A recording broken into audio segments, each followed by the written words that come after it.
அதாவது ஏப்ரல் 8ஆம் தேதி 2025ஆம் ஆண்டு வந்து கவர்னர் வெர்சஸ் ஸ்டேட் அப்படிங்கிற ஒரு கேஸ் வந்து வருது. அன்னைக்கு ஆளுங்கட்சி தரப்புல நிறைய நபர்கள் வந்து இந்த சமூக வலைதளங்கள்ல கவர்னர் வந்து இனிமேல் அவ்வளவுதான், கவர்னர் வந்து என்ன மசோதாவை தமிழ்நாடு அரசு நிறைவேற்றுதோ அதற்கு வந்து கையெழுத்து போடக்கூடிய ஒரு ரப்பர் ஸ்டாம்பு தான் அப்படின்னு நிறைய விமர்சனங்களை வச்சிருந்தாங்க. நிறைய புல்லாங்கிதை அடைஞ்சிக்கிட்டாங்க அப்படின்னு சொல்லலாம். ஸோ இந்த மாதிரியான ரைட்டப்புகளை வந்து நிறைய பார்க்க முடிஞ்சு அன்றைய காலகட்டங்களில். இவங்க வச்ச இந்த ஒட்டுமொத்த விமர்சனங்களுக்குமே வந்து நீதியரசர்கள் வந்து கிட்டத்தட்ட ஒரு நெத்தியேடு பதில் கொடுத்துருக்காங்க அப்படின்னு தான் சொல்ல முடியுது. இங்க இருக்கக்கூடிய திராவிட முன்னேற்ற கழகத்தை சார்ந்த நிறைய நபர்கள் வந்து இது மாநில அரசுகளுக்கு கிடைத்த வெற்றி அப்படிலாம் பார்த்தோம்னா சமூக வலைதளங்களில் ரைட்டப் நிறைய எழுதிட்டு இருந்தாங்க. கிட்டத்தட்ட அந்த விஷயத்தை வந்து இந்த 5 நீதியரசர்களுமே தெளிவுபடுத்திருக்காங்க அப்படின்னு தான் நம்ம சொல்ல முடியுது.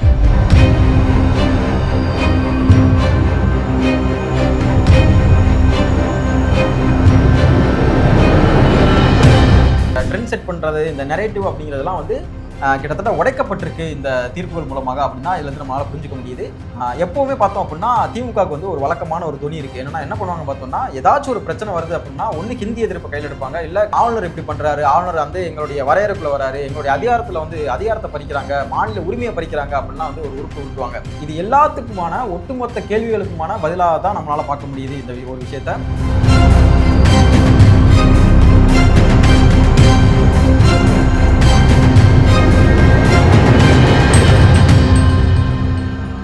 பேசு தமிழா பேசு நேயர்களுக்கு வணக்கம். உச்சநீதிமன்றம் தலைமை நீதியரசர்கள் 5 பேர் கொடுத்த முக்கியமான தீர்ப்பை எடுத்து முதலமைச்சர் மு.க. ஸ்டாலின் அவர்கள் சமூக வலைதளங்கள்ல இந்த ட்ரெண்ட் ஒன்று இப்போ செட் பண்ணிட்டு இருக்காங்க. அதாவது அவர் fight for state rights and true federalism will be continue. ஆரம்பத்திலேருந்தே இவங்க ஒரு விஷயம் சொல்லுவாங்க, என்னன்னா மத்திய அரசு வந்து மாநில அரசுடைய உரிமையை பறிக்குது அப்படிங்கிற மாதிரியான வாதங்களை முன்வைப்பாங்க. ஸோ அதே துணியில தான் இந்த பதிவுமே நம்மளால எடுத்துக்க முடியுது. இதற்கு வந்து என்ன மூல காரணம் அப்படின்னு நம்ம பார்த்தோம் அப்படின்னா, இதற்கு கொஞ்சம் முன்னாடி போய் பார்க்கணும்னு நினைக்கிறேன். அதாவது ஏப்ரல் 8ஆம் தேதி 2025ஆம் ஆண்டு வந்து கவர்னர் வெர்சஸ் ஸ்டேட் அப்படிங்கிற ஒரு கேஸ் வந்து வருது. உச்சநீதிமன்றத்தில் 2 நீதியரசர்கள் கொண்ட ஒரு அமர்வு, அதாவது ஜேபி பரித்வாலாவும் ஆர் மகாதேவன், இந்த 2 நீதியரசர்களுமே ஒரு தீர்ப்பு கொடுக்குறாங்க. அந்த தீர்ப்பில் என்ன சொல்லப்படுது அப்படின்னா, குடியரசுத் தலைவருக்கும் ஆளுநருக்கும் ஒரு காலக்கெடுவை வந்து இந்த 2 நீதியரசர்கள் நிர்ணயிக்கிறாங்க. அதாவது இதற்கு முன்னாடி இருந்த இந்த கிரே ஏரியாவை, யாருமே தொடாத ஒரு கிரே ஏரியாவை ஒரு சட்ட சிக்கலை இந்த ஜேபி பரித்வாலா நீதியரசர் அவர்களும் ஆர் மகாதேவன் அவர்களுமே வந்து இதை தொட்டிருக்காங்க அப்படின்னு தான் சொல்லப்பட்டுச்சு. அன்றைய காலகட்டங்களில் பெரிய விவாதத்தை எடுத்துச்சு. ரெண்டாவதா பார்த்தோம்னா, இங்க இருக்கக்கூடிய திராவிட முன்னேற்ற கழகத்தை சார்ந்த நிறைய நபர்கள் வந்து இது மாநில அரசுகளுக்கு கிடைத்த வெற்றி அப்படிலாம் பார்த்தோம்னா சமூக வலைதளங்களில் ரைட்டப் நிறைய எழுதிட்டு இருந்தாங்க. கிட்டத்தட்ட அந்த விஷயத்தை வந்து இந்த 5 நீதியரசர்களுமே தெளிவுபடுத்திருக்காங்க அப்படின்னு தான் நம்ம சொல்ல முடியுது. இதுல இன்னொரு விஷயம் குறிப்பிட்டு பார்க்க போனோம் அப்படின்னா, ஒரு ஆளுநருக்கோ ஒரு குடியரசுத் தலைவருக்கோ வந்து இந்த மாதிரியான ஒரு காலக்கெடுவை நிர்ணயிக்க முடியுமா, கிட்டத்தட்ட ஆளுநருடைய அதிகாரத்துல போயிட்டு ஜுடிஷியரி தலையிட முடியுமா அப்படிங்கிற ஒரு பெரிய விவாதம்லாம் எழுந்துச்சு. நிறைய குழப்பங்களும் ஏற்பட்டுச்சு அன்றைய காலகட்டங்கள்ல. ஸோ அதற்கான ஒரு தெளிவான விளக்கத்தை தான் வந்து இன்னைக்கு இந்த 5 நீதியரசர்கள் கொடுத்திருக்காங்க. இந்த நீதியரசர்கள் எதற்காக இந்த 14 கேள்விகளுக்கும் பதில் அளிச்சிருக்காங்க அப்படின்னு பார்த்தோம் அப்படின்னா, அன்றைக்கு ஏப்ரல் 8ஆம் தேதி 2025 அந்த தீர்ப்பு ஒன்று வருது. அந்த தீர்ப்புக்கு பிறகாக குடியரசுத் தலைவராக இருக்கக்கூடிய திரௌபதி முர்மு அவர்கள் வந்து ஒரு 14 கேள்விகளை முன் வச்சிருந்தாங்க. ஸோ அவங்களுடைய அதிகாரத்துக்கு உட்பட்டு அந்த 14 கேள்விகளை முன் வச்சிருந்தாங்க. அந்த 14 கேள்விகளுக்குமே வந்து இந்த 5 நீதியரசர்கள் பதிலாக கொடுத்திருக்காங்க. ஸோ என்னெல்லாம் பதிலாக கொடுத்திருக்காங்க, என்ன கேள்விகளை முன் வச்சிருக்காங்க அப்படிங்கிறத பார்க்கலாம். Is the governor bound by the aid and advice tendered by the Council of Ministers while exercising all the options available with him when a bill is presented before him under Article 200 of Constitution of India? அரசியலமைப்பு சட்டம் 200வது பிரிவின் கீழ் மசோதா சமர்ப்பிக்கப்படும் போது governor தனக்கான வாய்ப்புகளை பயன்படுத்த அமைச்சரவையின் உதவி மற்றும் ஆலோசனையை கேட்டு பெற வேண்டிய கட்டாயம் இருக்கிறதா அப்படிங்கிற ஒரு கேள்வியை தான் முன் வச்சிருக்காங்க 14வது கேள்வியா. அதற்கு வந்து நீதியரசர்கள் வந்து என்ன பதில் கொடுத்துருக்காங்க பார்த்தோம் அப்படின்னா, அரசியலமைப்பு சட்டத்தின் 200வது பிரிவின் கீழ் எந்த ஒரு ஆலோசனையும் வந்து கேட்டு பெற வேண்டிய அவசியம் கிடையாது, கட்டாயமும் கிடையாது, அதற்கான வரையறையெல்லாம் கிடையாது அப்படிங்கிற ஒரு பதிலுமே கொடுத்துருக்காங்க. ஸோ இது எல்லாமே வந்து பார்த்தோம் அப்படின்னா இவங்களுக்கு கிடைக்கக்கூடிய வெற்றியா, அவங்களுக்கு கிடைக்கக்கூடிய வெற்றியா அப்படிங்கிறதெல்லாம் தாண்டி அரசியலமைப்பு சட்டம் என்ன சொல்லுது அப்படிங்கிறத மட்டும்தான் நீதியரசர்கள் தெளிவுபடுத்திருக்காங்க அப்படிங்கிறது இந்த 2வது கேள்வியிலேயே நம்மளால புரிஞ்சுக்க முடியுது. ஸோ அதுக்கடுத்து பார்த்தோம் அப்படின்னா, 3வதா என்ன கேள்வி வச்சிருக்காங்க அப்படின்னு பார்த்தோம்னா, கவர்னருடைய தனி உரிமை வந்து நீதிமன்ற விசாரணைக்கு உட்பட்டதா அப்படிங்கிற ஒரு கேள்வியை முன் வச்சிருக்காங்க 3வது கேள்வியா. அதற்கு நீதியரசர்கள் வந்து என்ன பதில சொல்லியிருக்காங்க பார்த்தோம் அப்படின்னா, கவர்னருடைய தனி உரிமை வந்து விசாரணைக்கு உட்பட்டது கிடையாது. அதாவது முன்னாடி 2 நீதியரசர்கள் கொண்ட அந்த பெஞ்ச் கொடுத்த அந்த தீர்ப்பு, அதாவது 90 நாட்களுக்குள்ள முடிவெடுக்கணும், 60 நாட்களுக்குள்ள முடிவெடுக்கணும் அப்படிங்கிற ஒரு தீர்ப்பை கொடுத்திருந்தாங்க.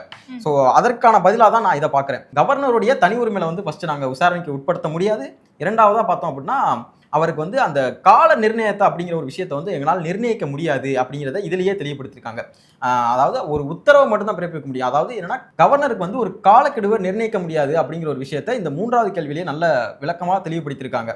ஸோ அப்போல்லாம் வந்து இங்கே எல்லாருமே சொல்லிட்டு இருந்தாங்க நிறைய பேர், கவர்னருக்கு வந்து ஒரு கால நிர்ணயத்தை நிர்ணயிச்சிட்டாரு, இதுக்கப்புறம் வந்து கவர்னர் வந்து ஒரு ரப்பர் ஸ்டாம்பு மாதிரி தான், எதுவுமே கிடையாது, நாங்கள் என்ன அனுப்பினாலும் அந்த மசோதாக்கு வந்து கையெழுத்து போடணும் அப்படிங்கிற மாதிரியான நிறைய விஷயங்களை ஆளுங்கட்சி தரப்பு சார்ந்த நிறைய நபர்கள் எழுத முடிஞ்ச பார்க்க முடியுது. ஸோ அதற்கான பதில் வந்து இந்த 3வது கேள்வியிலே இருக்குன்னு நினைக்கிறேன். அதுக்கு அடுத்த ஒரு கேள்வி, நம்ம முக்கியமாக கவனிக்கப்பட வேண்டிய ஒரு கேள்வி என்னன்னு பார்த்தோம்னா, அரசியலமைப்பு சட்டத்தில் கவர்னரின் செயல்பாடுகளுக்கு காலக்கெடு ஏதும் நிர்ணயிக்கப்படாத நிலையில் நீதிமன்ற உத்தரவு மூலம் அதை நிர்ணயிக்க முடியும். அதாவது இந்திய அரசியலமைப்பு சட்டத்திலே வந்து பார்த்தோம் அப்படின்னா கவர்னருக்கோ ஜனாதிபதிக்கோ எந்த ஒரு காலக்கெடுவுமே கிடையாது. அப்படி இருக்கும் பட்சத்தில் இந்திய அரசியலமைப்பிலே கிடையாத ஒரு விஷயத்தை நீதியரசர்கள் எப்படி கொண்டு வந்தாங்க அப்படிங்கிறதுக்கான அர்த்தம் தான் அந்த கேள்வி. இதற்கு வந்து கிட்டத்தட்ட ஓப்பன் டாக்காவே பதில் சொல்லியிருக்காங்க நீதியரசர்கள். கவர்னருக்கு வந்து காலக்கெடு நிர்ணயிப்பதற்கான அதிகாரம் எதுவுமே வந்து நீதிமன்றத்திற்கு கிடையாது அப்படிங்கிற ஒரு விஷயத்த பதிலாக கொடுத்துருக்காங்க. கான்ஸ்டியூஷன்லேயே சொல்லாத ஒரு விஷயங்களை இங்கே வந்து கொண்டு வந்திருக்கிறதுக்கான ஒரு விளக்கமாக தான் நம்மளால இதை பார்க்க முடியுது. அடுத்ததா என்ன கேள்வி முன் வச்சிருக்காங்க பார்த்தோம்னா, அரசியலமைப்பு சட்டத்தில் கவர்னரின் செயல்பாடுகளுக்கு காலக்கெடு எதுவும் நிர்ணயிக்கப்படாத நிலையில் நீதிமன்ற உத்தரவின் மூலம் அதை நிர்ணயிக்க முடியுமா அப்படிங்கிற ஒரு கேள்வி முன் வச்சிருக்காங்க. ஸோ அரசியலமைப்பிலே சொல்லப்படாத ஒரு விஷயம், அதாவது கவர்னருக்கோ ஜனாதிபதிக்கோ இந்த மசோதா இந்த நாட்களுக்குள்ள தான் வந்து நிறைவேறணும், இந்த நாட்களுக்குள்ள தான் சட்டமா மாற்றணும், இந்த நாட்களுக்குள்ள திருப்பி அனுப்பப்படணும் அப்படிங்கிற ஒரு எந்த ஒரு விஷயமே நிர்ணயிக்கல, எந்த ஒரு காலக்கெடுவுமே நிர்ணயிக்கப்படாத ஒரு விஷயத்த நீதியரசர்கள் அன்னைக்கு வந்து ஒரு உத்தரவா பிறப்பிச்சிருந்தாங்க. ஸோ அதற்கான பதிலாக தான் இன்னைக்கு நீதியரசர்கள் வந்து என்ன சொல்லியிருக்காங்க பார்த்தோம்னா, கவர்னருக்கு வந்து காலக்கெடு எதுவுமே நிர்ணயிக்கப்படுறதுக்கான அந்த அதிகாரம் எதுவுமே நீதிமன்றத்திற்கு கிடையாது அப்படிங்கிற ஒரு விஷயத்தையுமே அதில் குறிப்பிட்டிருந்தாங்க. இதுல இருந்து என்ன புரியுதுன்னு பார்த்தோம்னா, அன்னைக்கு ஆளுங்கட்சி தரப்புல நிறைய நபர்கள் வந்து இந்த சமூக வலைதளங்கள்ல கவர்னர் வந்து இனிமேல் அவ்வளவுதான், கவர்னர் வந்து என்ன மசோதாவை தமிழ்நாடு அரசு நிறைவேற்றுதோ அதற்கு வந்து கையெழுத்து போடக்கூடிய ஒரு ரப்பர் ஸ்டாம்பு தான் அப்படின்னு நிறைய விமர்சனங்களை வச்சிருந்தாங்க. நிறைய புலாங்கித அடைஞ்சிக்கிட்டாங்க அப்படின்னு சொல்லலாம். ஸோ இந்த மாதிரியான ரைட் அப்புகளை வந்து நிறைய பார்க்க முடிஞ்சு அன்றைய காலகட்டங்களில். இவங்க வச்ச இந்த ஒட்டுமொத்த விமர்சனங்களுக்குமே வந்து நீதியரசர்கள் வந்து கிட்டத்தட்ட ஒரு நெத்தியடு பதில் கொடுத்துருக்காங்க அப்படின்னு தான் சொல்ல முடியுது. Is the exercise of constitutional discretion by the governor under Article 200 of the Constitution of India justiciable? ஜனாதிபதி மற்றும் கவர்னருடைய அந்த தனி உரிமை வந்து எவ்வாறு பயன்படுத்த வேண்டும் அப்படிங்கிறது வந்து நீதிமன்றங்களால் வரையறுக்கப்படலை, நீதிமன்றங்கள் அதை வந்து வரையறுக்கவும் முடியாது அப்படிங்கிறது தான் இவங்க கொடுத்துருக்க பதிலுடைய அந்த சாராம்சம். ஆளுநருக்கு அனுப்பப்பட்ட மசோதா மேல வந்து ஆளுநர் எப்படி நடவடிக்கை எடுக்கணும், இதை அனுப்பணுமா இல்லை திருப்பி அனுப்பணுமா இல்லை ஜனாதிபதிக்கு அனுப்பணுமா அப்படிங்கிறத கவர்னர் தான் முடிவெடுப்பாரே தவிர கவர்னர் எடுக்கக்கூடிய அந்த நடவடிக்கையில் வந்து நீதிமன்றம் வந்து தலையிட முடியாது. ஸோ அதற்கான அதிகாரமும் வந்து நீதிமன்றத்துக்கு கிடையாது அப்படிங்கிற ஒரு விஷயத்தை தான் இந்த இதில் கூறியிருந்தாங்க. பிரசிடென்ட் வச்சிருந்த இந்த 14 கேள்விகளில் முக்கியமான கேள்விகள் ஒன்று ஒன்றா பார்த்துட்டு இருந்தோம். இதில் இன்னொரு முக்கியமான கேள்வி, 7வது கேள்வியாக ஒரு கேள்வி இருக்கு. என்ன குறிப்பிட்டிருக்காங்க அதில் அப்படின்னா, in the absence of constitutionally prescribed timeline and the manner of exercise of powers by the president, can timelines be imposed and the manner of exercise be prescribed through judicial orders for the exercise of discretion by the president under Article 201 of the Constitution of India? இந்த 7வது கொஸ்டினுடைய முக்கிய சாராம்சம் என்னன்னு பார்த்தோம் அப்படின்னா, அரசியலமைப்பு சட்டத்தில் குடியரசுத் தலைவருக்கும் சரி கவர்னருக்குமே சரி காலக்கெடுவாக இருக்கட்டும் அந்த அதிகார பயன்பாட்டு முறை இது எதுவுமே நிர்ணயிக்கப்படாத நிலையில் எப்படி 201வது பிரிவின் கீழே வந்து நீதிமன்றங்களால் உத்தரவு விட முடியும் அப்படிங்கிற ஒரு கேள்வியை தான் முன் வச்சிருந்தாங்க ஜனாதிபதி அவர்கள். ஸோ இதற்கு வந்து என்ன பதிலாக கொடுத்துருக்காங்க பார்த்தோம்னா, அரசியலமைப்பு சட்டம் 200வது பிரிவில் கூறப்பட்ட அதே காரணங்களுக்காக 201வது பிரிவின் கீழ் ஜனாதிபதியின் தனி உரிமை பயன்பாட்டுக்கு நீதிமன்ற உத்தரவுகள் மூலம் காலக்கெடு நிர்ணயிக்க முடியாது, நீதிமன்ற உத்தரவு வாயிலாக கட்டுப்படுத்தவும் முடியாது அப்படிங்கிற ஒரு பதிலை கொடுத்துருக்காங்க. அதாவது இந்த காலக்கெடுவோ சரி, இதற்கு முன்னாடி கொடுத்த அந்த உத்தரவு, அதாவது அந்த 90 நாட்களுக்குள்ள முடிவெடுக்கணும், 60 நாட்களுக்குள்ள ஜனாதிபதி முடிவெடுக்கணும் இப்படிங்கிற ஒரு உத்தரவு வந்து எதுவுமே செல்லாது அப்படிங்கிறதுக்கான அந்த சாராம்சம் தான் இந்த பதிலாக பார்க்கப்படுது. ஏற்கனவே குறிப்பிட்டிருந்த இந்த 14 கேள்விகள்ல 7வது கேள்வி மிக முக்கியமான கேள்வியா வச்சிருந்தாங்க. இப்ப அடுத்ததா மிக முக்கியமான கேள்விகள்ல என்ன இருக்கு அப்படின்னா 10வது கேள்வி இருக்கு. அந்த 10வது கேள்வியில என்ன குறிப்பிட்டிருக்காங்க அப்படின்னா, can the exercise of constitutional powers and the orders of by the president governor be substituted in any manner under Article 142 of the Constitution of India? இந்த தமிழ்நாடு அரசு தொடுத்திருந்த அந்த வழக்கு, அதாவது கவர்னர் வெர்சஸ் ஸ்டேட், இந்த வழக்கினுடைய ஒட்டுமொத்த சாராம்சமே வந்து இந்த ஒரு கேள்வியில் அடங்கியிருக்கு அப்படிங்கிறத நம்மளால் எடுத்துக்க முடியுது.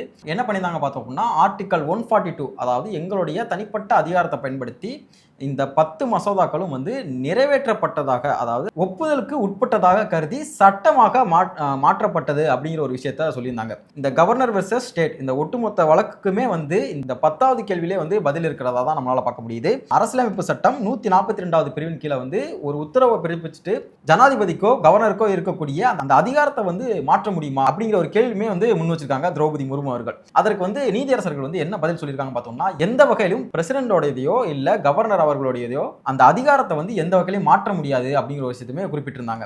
ஸோ இந்த 14 கேள்விகள்லேயே வந்து இந்த 6-7 கேள்விகளுமே வந்து ரொம்ப அதிமுக்கியத்துவம் வாய்ந்ததாக பார்க்கப்படுது. ஏன்னா இந்த ஒட்டுமொத்த வழக்கினுடைய இந்த சாராம்சமாக தான் இந்த 7 கேள்விகளுக்குமான அந்த பதிலை பார்க்குறோம். இது வந்து நிறைய கிரே ஏரியாக்கள் இருந்துச்சு, நிறைய சர்ச்சைக்குரிய வகையில் நிறைய சட்டங்கள் இருக்குது அப்படின்லாம் பெரிதளவில் பேசப்பட்டுச்சு.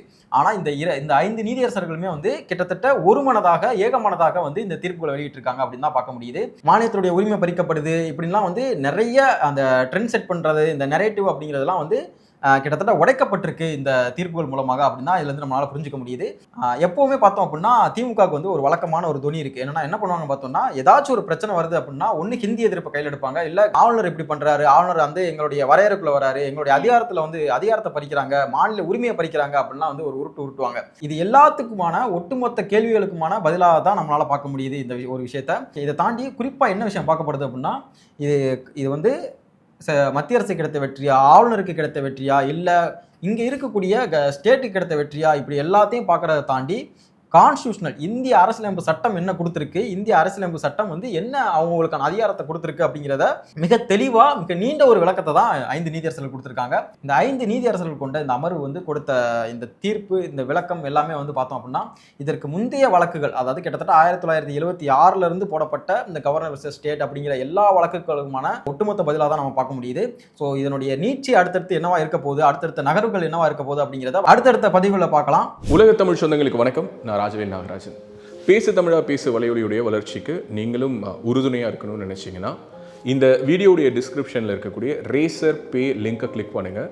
அந்த லிங்க்கில் போயிட்டு உங்களுக்கு விருப்பமான தொகையை பேசு தமிழா பேசுவனுடைய வளர்ச்சிக்கு உங்களுடைய பங்களிப்பாக நீங்கள் கொடுக்கலாம். நன்றி, வணக்கம். ரேபிஸ் உள்ள வந்துடுச்சுன்னா, அதோட அறிகுறிகள் ஆரம்பிச்சிருச்சுன்னா அதுக்கு ட்ரீட்மெண்ட்டே கிடையாது. 100% மரணம். பாதுகாப்பு இல்லாத உடலுறவு வைக்கும் பொழுது இந்த மருக்கள் பாதிக்கப்பட்ட நபர் கிட்ட இருந்து இன்னொருத்தருக்கு ஈஸியா பரவலாம். ஃபர்ஸ்ட் நமக்கு சுகர் இருக்கான்றதை செக் பண்ணிக்கணும். சுகர் இருக்கக்கூடிய நிறைய நபர்களுக்கும் கண்ணெரிச்சல் ஏற்படும். 2-3 பேர் at 20A டயபெட்டிஸ் வரக்கூடிய வாய்ப்பு இருக்கு. இதை வந்து ராத்திரி 8 மணிக்கு மேலே இவங்க ரெகுலராக சாப்பிட ஆரம்பிச்சாங்கன்னா, சைக்கிளிங் பண்ணுறவங்களுக்கு நான் எழுதியே தரலாம், ஹார்ட் ப்ராப்ளம் வராது அப்படின்னு. பேசு தமிழா பேசு சேனலுக்கு ஆதரவு தந்து கொண்டிருக்கக்கூடிய பார்வையாளர்களுக்கு வணக்கம். அரசியல் ஆன்மீகம்னு மட்டும் இல்லாம இப்போ ஹெல்த்லயும் நம்ம வந்தாச்சு. ஹெல்த் சம்பந்தமான பிரச்சனைகளுக்கும், ஹெல்த் டிப்ஸுக்கும், ஹெல்த் கேருக்கும், இல்ல ஹெல்த் பத்தி ஏதாவது தெரிஞ்சுக்கணும் அப்படின்னு நினைச்சீங்கன்னா ஹெல்த் குரு சேனல் கண்டிப்பா உங்களுக்கு யூஸ்ஃபுல்லா இருக்கும். பேசு தமிழா பேசு சேனலுக்கு கொடுக்கக்கூடிய இதே சப்போர்ட்டை ஹெல்த் குரு யூடியூப் சேனலுக்கும் கொடுத்து அந்த சேனலை சப்ஸ்கிரைப் பண்ணி உங்க நண்பர்களுக்கு ஷேர் பண்ணும்படி கேட்டுக்கிறோம். நம்ம ஹெல்த் குரு சேனலோட லிங்கை டிஸ்கிரிப்ஷன்ல தரோம், மறக்காம செக் பண்ணி பாருங்க.